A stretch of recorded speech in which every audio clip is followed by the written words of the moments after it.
अगवा, ये लफ्ज़ सुनते ही जहन में क्या आता है? पैसा, है ना, तावान। लेकिन क्या हो अगर कोई अगवा हो और अगवाकार पैसे मांगे ही ना?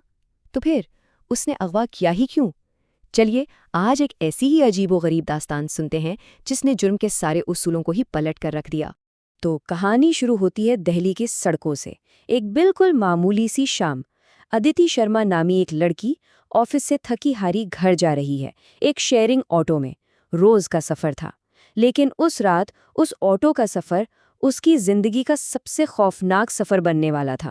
तो पहले बात करते हैं उस अंधेरी सड़क की, जहां सब कुछ बदल गया। एक मामूली सी शाम एक भयानक ख्वाब में तब्दील हो गई। ऑटो चल रहा है और फिर अचानक रुक जाता है। अदिति अभी सोच ही रही है कि क्या हुआ कि उसे जबरदस्ती बाहर घसीट लिया जाता है और कानों में सिर्फ एक आवाज गूंजती है, ए चल बाहर निकल।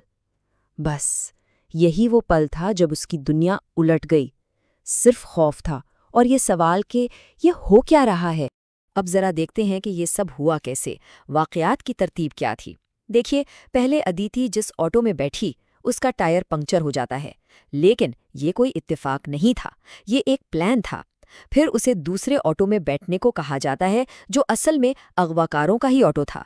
और थोड़ी ही देर बाद वो अपनी माँ को एक कॉल करती है घबराहट में, जो अचानक कट जाती है।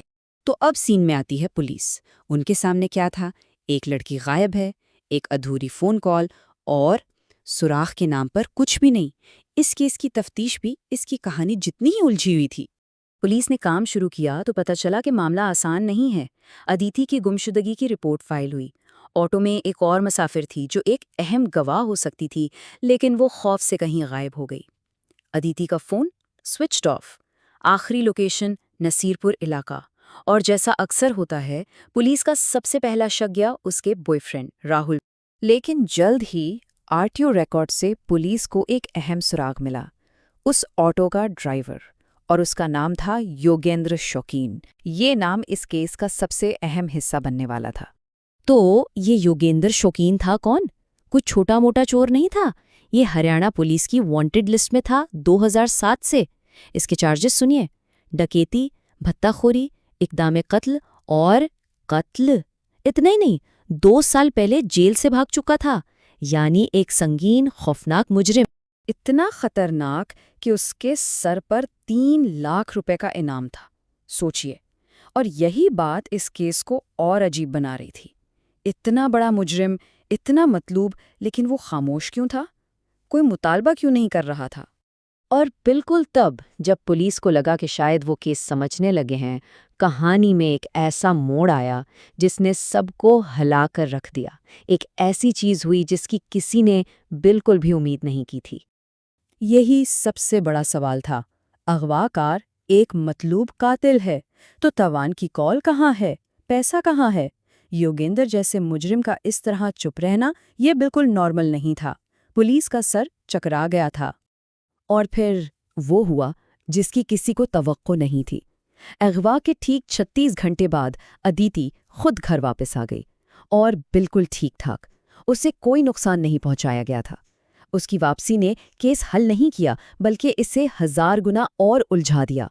जरा इस फर्क को देखिए। आम तौर पर क्या तवक्को की जाती है?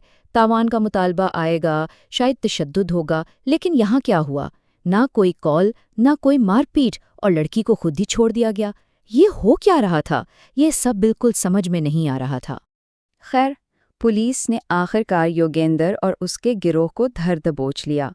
अब वक्त था तफ्तीश का, उस सच्चाई को जानने का जिसने इस पूरे अजीब केस को जन्म दिया था। तफ्तीश शुरू हुई और योगेंद्र ने पहला बम फोड़ा। उसने कहा, वो 5 करोड़ मैंने अपने दोस्तों से झूठ बोला था। यानी अदिति की कंपनी से 5 करोड़ मांगने का प्लान एक धोखा था। असल मकसद पैसा था ही नहीं। तो फिर मकसद क्या था? और यहाँ उसने वो बात कही जिसने पुलिस वालों को भी हैरान कर दिया। उसने कहा, मैं उसका दिल जीतना चाहता था। एक जुर्म, दिल जीतने के लिए? ये केस अब जुर्म का नहीं बल्कि एक अजीबो-गरीब नफ्सियात का बन चुका था।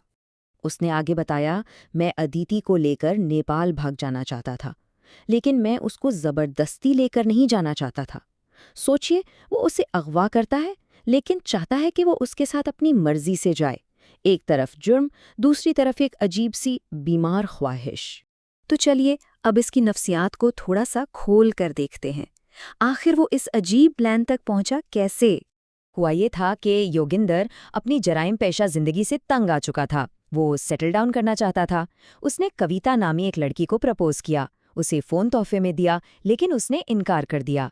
ये इनकार वो बर्दाश्त नहीं कर पाया। फिर उसने अदिति को देखा और वो उसके लिए एक जुनून बन गई। इस बार वो ना सुनना ही नहीं चाहता था, तो उसने सोचा ना से बचने का एक ही तरीका है, अगवा, ताकि उसे अदिति के साथ वक्त मिले और वो उसका दिल जीत सके। और इसके लिए उसने जो मंसूबा बनाया वो किसी फिल्म की कहानी से कम नहीं था, लेकिन एक बहुत ही बिगड़ी हुई फिल्म। मंसूबे के मराहिल सुनिए। पहला कदम, अदिति को अगवा करो।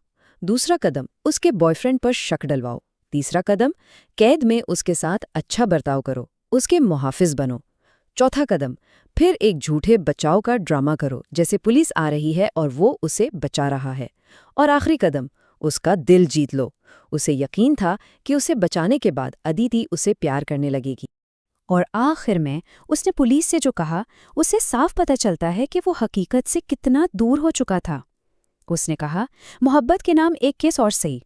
पेशी के वक्त अदिति कोर्ट में तो आएगी ना, तभी हम एक दूसरे को देख सकेंगे।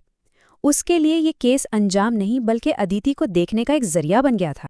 तो ये कहानी हमें एक पुरानी कहावत पर लाकर खड़ा कर देती है।